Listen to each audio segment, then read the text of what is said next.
Il-konkors mhux ta' sbuħija imma tal-ikraħ kelb isir kull sena f'Kalifornja huwa maħsub biex kull min irid pett f'dal-każ kelb jiġi mħeġġeġ jaddotta. Mhux klieb ta' razza jew l-isbaħ li qatt rajt imma l-qalb kollox.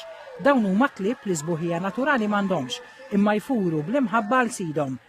Dan huwa Wild Tank minn Coos Bay, Oregon, l-Istati Uniti.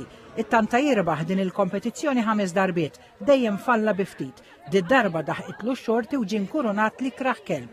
Sit Wild Tank, Ann Lewis, ħadet magħha ċekk ta' $5,000 u passaġġ għal New York bil-kelb tagħha biex tieħu sehem fix-show televiżiv tal-NBC The Today Show.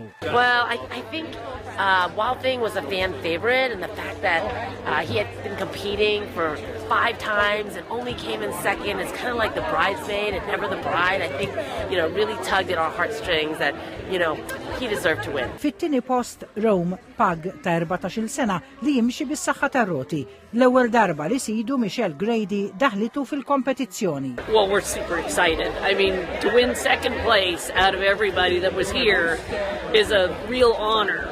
It's a real honor. Yeah.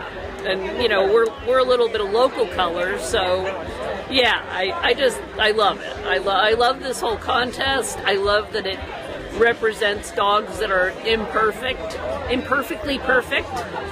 And Rome he had the best time.